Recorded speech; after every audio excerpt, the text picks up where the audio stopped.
करावे पजित चुकतीचा बाद एकाच्या निरोपे काय व्हावे कोपे जगाचिया आविद्येचा येथे कोठे परिश्रम रामकृष्ण नामाईसे बाण कासयाचा बाद एकाच्या निरोपे काय व्हावे कोपे जगाचिया तुका म्हणे येते खऱ्याचा विकरा नसरती एरा खोट्या परी कासयाचा बाद एकाच्या निरोपे काय व्हावे कोपे जगाचे समज चरण सरोजं सान्द्रनीलाम्बुदाभं जगननिहितपाणिं मण्डनं मण्डनानां तरुणतुलसीमाला कंदरं कंजनेत्रं सदयदवलासं विठ्ठलं चिन्तयामि अजं रुक्मिणी प्राणसञ्जीवनाता परं धाम कैवल्यमेकातुरीयं प्रसन्ना देवदेवं परब्रह्मलिङ्गं भजे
समाधिस्थमूर्तिं भजे ध्यानदेवं श्रीज्ञानदेवाचरणी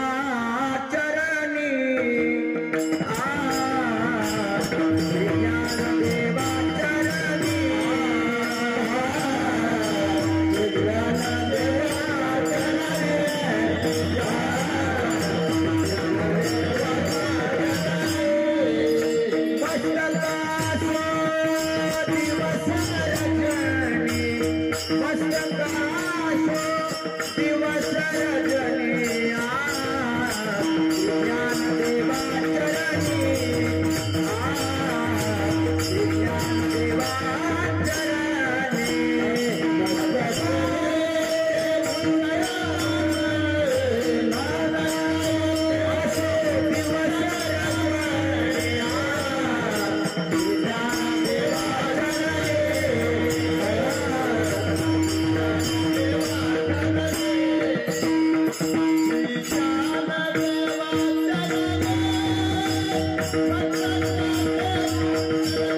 नमो सद्गुरु आनंद सद्गुरु परब्रह्मानंदा नमो सद्गुरु आत्मबोध छंदा नमस्कार माझा सद्गुरु रामानंदा आमा हे कौतुक जगा द्यावी नीत करावे पजित चुकती ते कासयाचा बाद एकाच्या निरूपे काय व्हावे कोपे जगाची प्रस्तुत प्राप्त प्रसंगी प्राप्त स्थळी संप्राप्त चिंतन निरूपणासाठी गायलेला घेतलेला उच्चारलेला निवडलेला अभंग हा महान भगवत भक्त वारकरी संप्रदायाच्या कलशस्थानी विराजमान असणारे देवमान्य संत संतमान्य संत जगमान्य संत ज्यांचा अधिकार असे असणारे सकल जन तारक श्री विठ्ठल नाम धारक षडवैरी मारक भक्ती ज्ञान पारख श्रीमंत श्री जगद्गुरु तुकोबारा यांचा 4 चरणाचा आम्ही या सर्व जगाला कसं नीतीचं शिक्षण आदराने देतो या आशयाचा अभंग विढाला।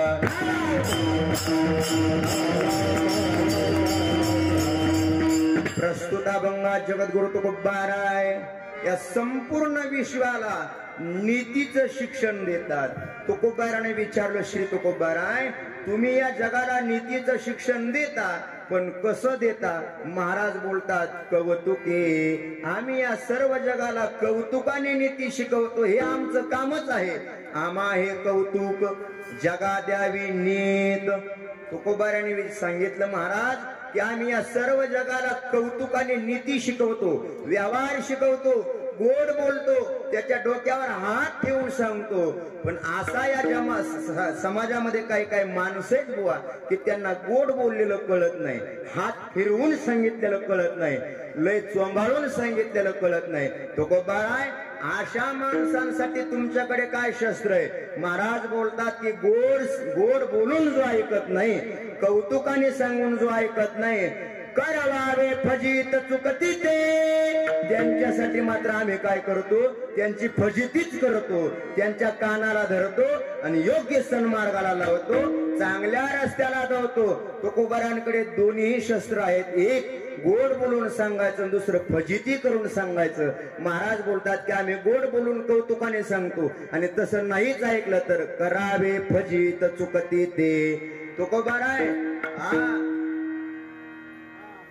तुम्ही गोड बोलून सांगता, समाज तुमच्याकडे येईल, पण तुम्ही जरा कडक बोलले, एखादा शब्द नको ते बोलले, एखादा तीक्ष्ण बोलले, कठोर बोलले, वाईट वंगाळ बोलले तर तुमच्यापासून समाज लांब जाईल, तुमच्यापासून माणसं लांब जातील। महाराज बोलतात गेली तर गेली, आम्हाला त्याचं काय घेणं देणं नाही। कासयाचा बाद एकाच्या निरोपे, काय व्हावे कोपे जगाचिया। आमच्यावर माणसं नाराज झाली तरी आम्हाला काय गम नाही, पस्तावा नाही, घेणं देणं नाही। आमच्यापासून जग लांब गेलं तरी आम्हाला काहीच फरक पडत नाही। गोमीचा एक पाय मोडला म्हणून गोम कुठं लंगडी होत असती का?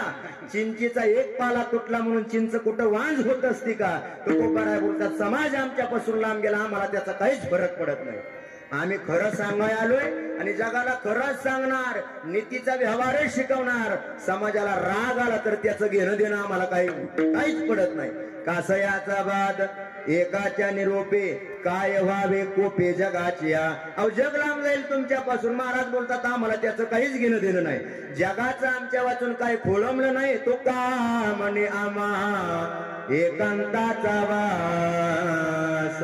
महाराज बोलतात जगा एकांताचाच वास आहे, आम्हाला जगाचं काहीच घेणं देणं नाही। तुकोबाराने विचारलं, महाराज जगाचं जाऊ द्या हो, पण या विश्वामध्ये अविद्या नावाचा एक पदार्थ आहे, अविद्या नावाची एक गोष्ट आहे, ती अविद्या तुम्हाला काहीतरी परिश्रम करेल, तुम्हाला त्रास देईल। महाराज बोलतात अविद्या नावाची गोष्ट जग तर त्रास देतच नाही, पण अविद्या सुद्धा आम्हाला त्रास देत नाही, कारण अविद्या रूपी पदार्थाला मारून टाकण्यासाठी, तिला झुगारून लावण्यासाठी, तिला माघारी लावण्यासाठी, निस्तेनाबूत करण्यासाठी आमच्याकडे एक बाण आहे। बाण कोणता? धनुष्यबाण। कोणता धनुष्यबाण? शिंदे साहेबाकडे आहे तो धनुष्यबाण नाही, मग कोणता धनुष्यबाण आहे?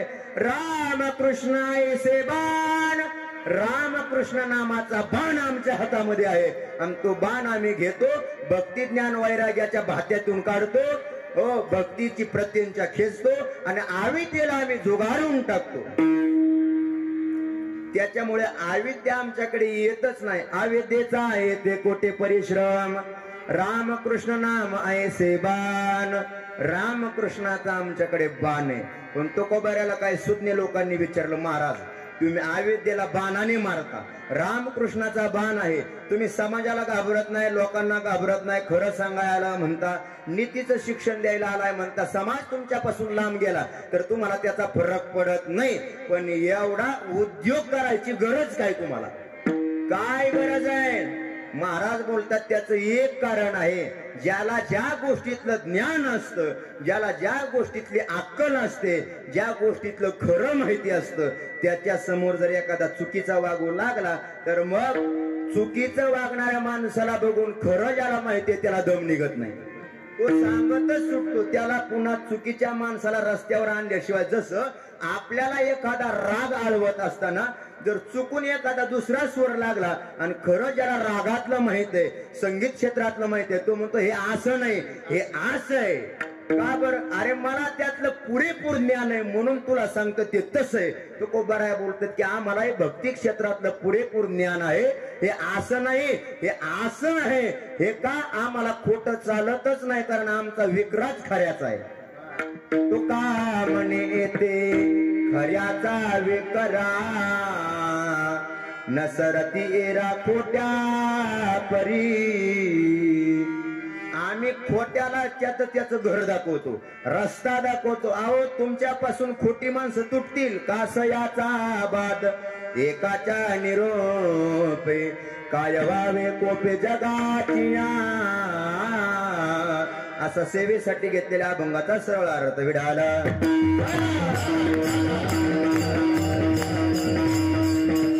अतिशय गोड या अभंगाची 4 वाक्यामध्ये प्रस्तावनाच पाहिजे झाली तर श्री महाराज बोलतात की आम्ही सर्व जगाला कौतुकाने नीतीचं शिक्षण देतो. नीतीचं शिक्षण देत असताना एखादा जर ऐकला नाही तर त्याच्या कानाला धरून सन्मार्गाला लावतो आणि मग तो आमच्यापासून लांब जाईल याचा विचार करत नाही. अविद्याही आमच्याकडे येत नाही, कारण आम्हाला खरं काय खोटं काय कळतं. विडाला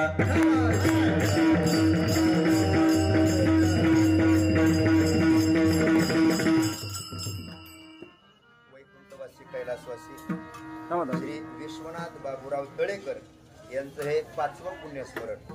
त्याचबरोबर सुभद्राबाई विश्वनाथ तळेकर यांचं 20वं पुण्यस्मरण. अशी ही वडील विश्वनाथ बाबूराव तळेकर आणि आई सुभद्राई विश्वनाथ तळेकर यांचं हे संयुक्त पुण्यस्मरण चालू असलेल्या या भाद्रपद महिन्यामध्ये सुंदर असा हा पितृपक्ष. या पितृपक्षामध्ये एक दिवशी कीर्तन उत्सव आपल्या आईच्या आणि वडिलांच्या ऋणातून उतराई होण्यासाठी केलेला हा प्रयत्न, आईचं 20वं पुण्यस्मरण आणि आपल्या वडिलांचं 5वं पुण्यस्मरण, या उभय दाम्पत्याने शिवाजी विश्वनाथ तळेकर, अभिमान विश्वनाथ तळेकर, सर्जेराव विश्वनाथ तळेकर आणि त्यांची मुलगी आहे सुनंदा सोपान कदम, 3 मुलं आणि 1 मुलगी यांनी एकत्रित येऊन आपल्या वडिलांची 5वी पुण्यतिथी आणि आपल्या आईची 20वी पुण्यतिथी या ठिकाणी साजरी करत आहेत. त्यामध्ये हा परिवार अतिशय सुशिक्षित आहे, सुसंस्कृत आहे. त्यामध्ये शिवाजी तळेकर निवृत्त पोलीस आहेत, अभिमान विश्वनाथ तळेकर बागायतदार आहेत, सर्जेराव विश्वनाथ तळेकर हे निवृत्त अध्यक्ष कृषी अधिकारी पुणे, असा यांचा हा सुशिक्षित आणि सुसंस्कारी परिवार आहे.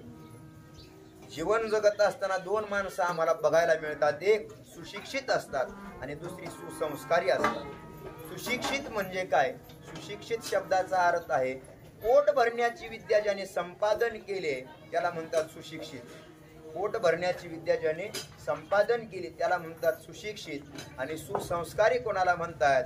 शिक्षण घेऊन उभ्या आयुष्यामध्ये आपल्या वागण्याने, आपल्या वर्तणुकीने आपल्या वडिलांची, आपल्या घरातल्या माणसाची मान खाली जाऊ देत नाही त्याला म्हणतात सुसंस्कारी. असे सुशिक्षित आणि सुसंस्कारी मुलं या कुटुंबामध्ये 3 मुलं 1 मुलगी तुकोबरायचं प्रमाण देऊन जाईल. तुकोबराय बोलतात शुद्ध बीजा पोटी फळे रसाळ कोमटी, हे अमृताची वाणी देह देवाचे कारणी. हे मुलांसाठी तुकोबरायचं प्रमाण आहे आणि ज्यांचं पुण्य स्मरण आहे त्यांच्यासाठी तुकोबरायांचं आणखी एक प्रमाण गात्यामध्ये सापडेल. पूर्ण पुण्यायांचा होईन सेवक.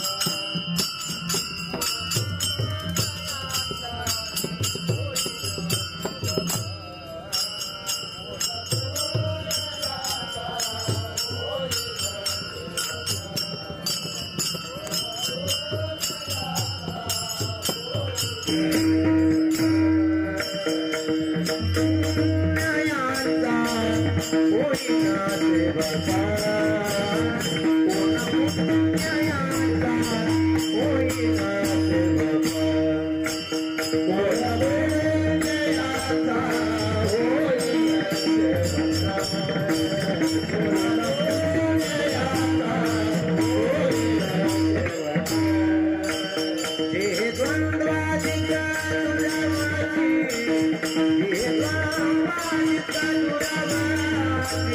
ऐसे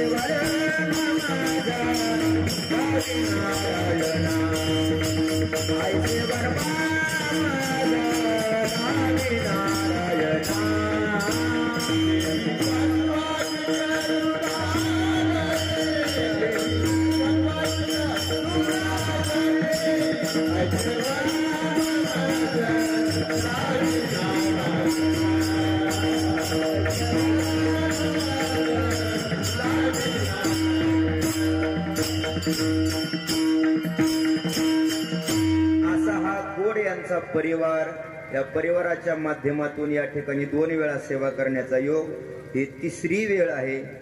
पुन्हा पुन्हा भगवान परमात्म्याचं चिंतन, पुणे पुणे कीर्तने हो सोनी सुनाई, ही यत की प्यास बुझत न जाई, पुणे पुणे कीर्तने हो सुने सुनाई. पुन्हा पुन्हा हे भगवान परमात्म्याचं नाम चिंतन, धर्म कीर्तन या तळेकर कुटुंबाच्या बरोबर या कुटुंबाच्या प्रांगणामध्ये या कीर्तनासाठी समस्त ग्रामस्थ, भजनी मंडळ, केमकर, उपळवाटेकर या परिसरातून या कीर्तन क्षेत्रावर अतिशय निष्ठा ठेवणारी आपण सर्व मंडळी भगवान परमात्म्याच्या